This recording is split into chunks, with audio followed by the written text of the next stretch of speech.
你知道鱼在原生环境里面是吃什么东西吗？像在溪流里面，鱼是吃小鱼、小虾、小虫这类的东西。那在海里面呢，有些倒吊科的鱼它是吃藻类的。那有一些海鲸鱼呢，还有一些其他鱼类，它们是吃一些其他的小鱼或是吃浮游生物。那但是呢，我们在鱼缸里面，通常我们都还是喂食干饲料为主。那究竟这些干饲料跟这些生饵，跟这些它们原生环境吃的东西有什么样的不一样？我们今天就来一起跟大家了解一下。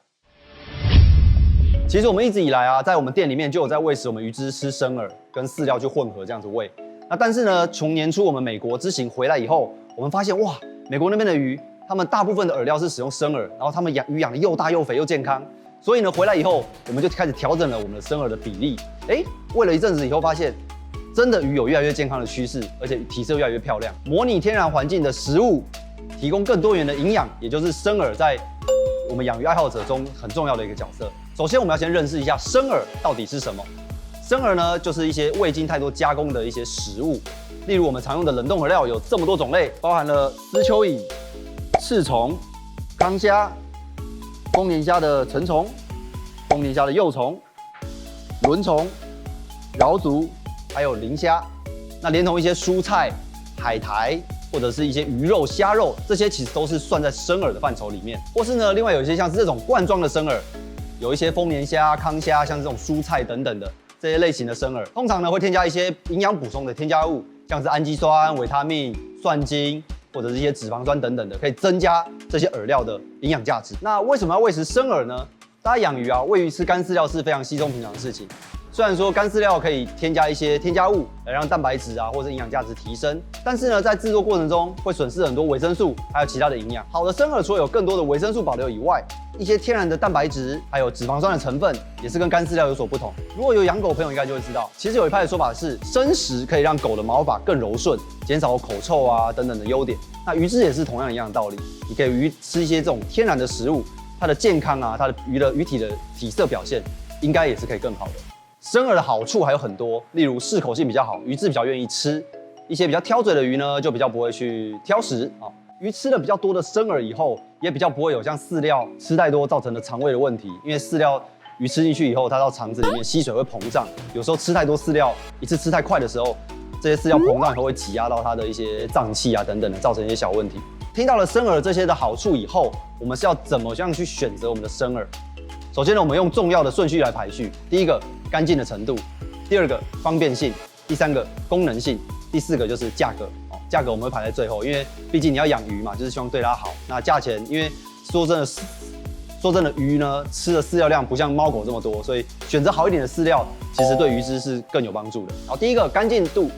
就是我们在使用生饵的时候啊，一定要确认这个生饵里面是没有寄生虫的，因为如果说这个生饵里面带有寄生虫啊，或者是寄生虫的蛋，很容易就把寄生虫给引到你的缸子里面了，你的鱼可能就会因此中寄生虫，那你可能后续还要进行其他的处理。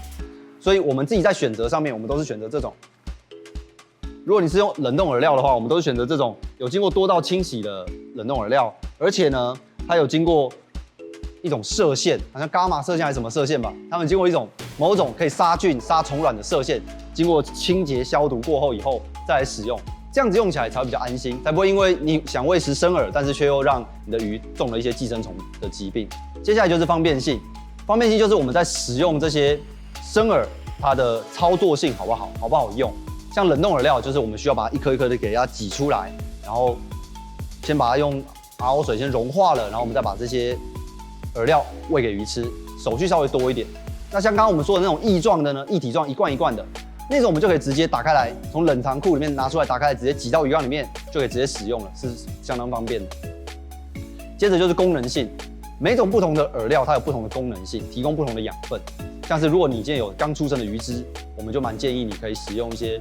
无节幼虫，就是丰年虾的幼虫。那如果说你今天是一些比较大型的鱼只，那你就可以喂它吃一些像磷虾这类比较大型的虾子，或是丰年虾、康虾这类等等。还有一个功能性就是，如果你希望说你的生饵可以提供鱼只多一点点的功能。例如，你想要让它增强免疫力，你想让它摄取更多的蛋白质，你想让它摄取更多的维生素，你就可以考虑用这种液体的、有添加这些营养价值的东西在里面的这种产品，那它就可以更有效的帮助你鱼只吃到更多的补品进去。那接下来就是价格啦。那价格的话，冷冻饵料的价格，像这种一片一片包装的是最便宜的，而且它的 CP 值是最高的。那缺点就是它需要冷冻啦，因为它毕竟是冷冻的产品，所以你每次使用上来说，还是需要退冰再做使用。那这种液体的呢，虽然很方便，我从冷藏库拿出来，它液体的，打开来我就直接挤到鱼缸里面直接用了。但是呢，它单价就是稍微高一点，但是它优点就是方便，而且它有多添加很多的营养素在里面，可以让你的鱼更健康。好，接下来呢，我们就实际喂食一下给大家看。这些冷冻饵料要怎么使用，然后使用效果是如何？来，一起来看看吧。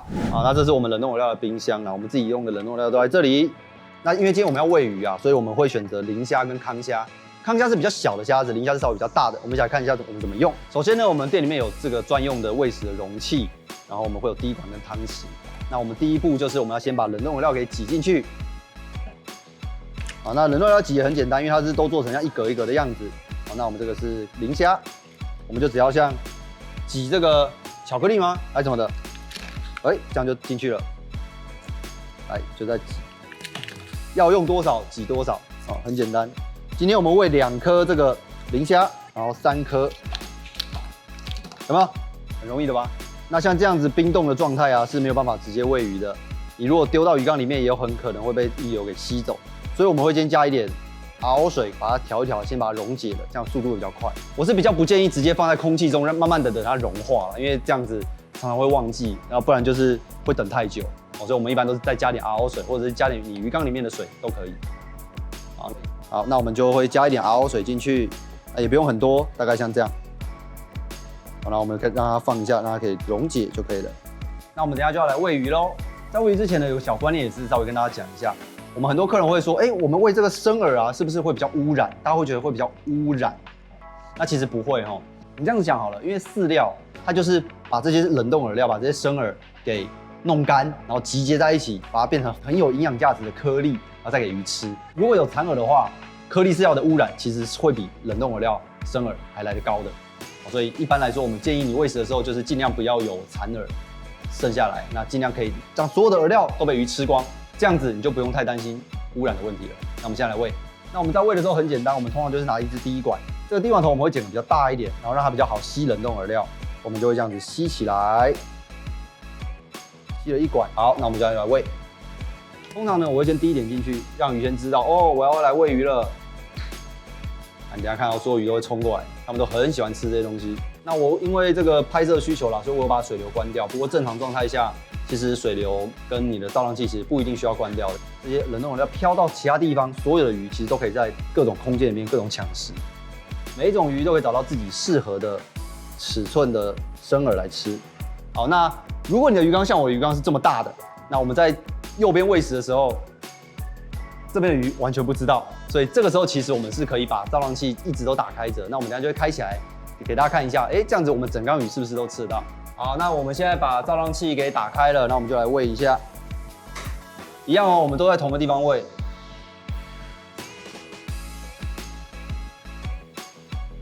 有没有看到效果？基本上这种喷洒式的这种效果啊，就可以让所有的鱼啊都可以看得到这些饲料。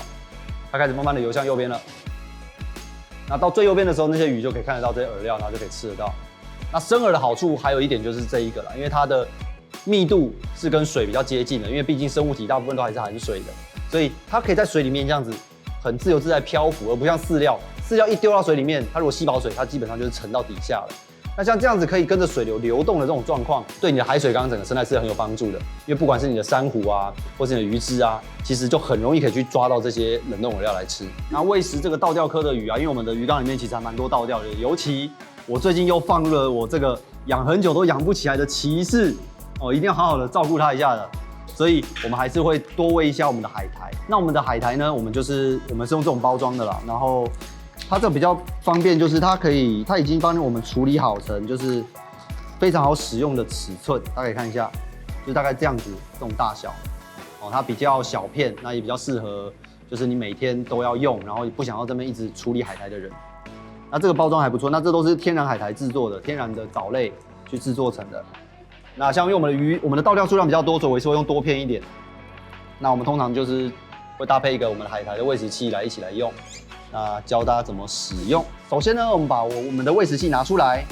然后把我们的海苔这些几片的，你先把它给放平，然后我们会做对折，然后你如果还想要，你也可以再对折一下，像这样，你把它变得这样很厚的样子，然后我们再把它夹在海苔夹上面。我们这么做的原因就是我们不希望说让这个海苔太长一片。那如果有鱼去咬的时候，有时候就会有这个状况，就是它咬一下，整片大片的海苔飘走了，变成说那只比较大的鱼可能就可以把整片海苔给吃掉，那你就没有办法照顾到所有的鱼。所以我们做成这样子的状态，鱼就可以慢慢的咬，慢慢的咬，那也比较不会有整片飘走的问题发生。好，那我们接下来就把它放到鱼缸里面，我们一起来看效果会怎么样。他们其实蛮喜欢海苔的，你看哦，我海苔放进去，它就冲过来了，有没有？很赞吧？而且你看，全部倒吊都来咯，赞！好，你看咯，这个还可以玩一个小游戏，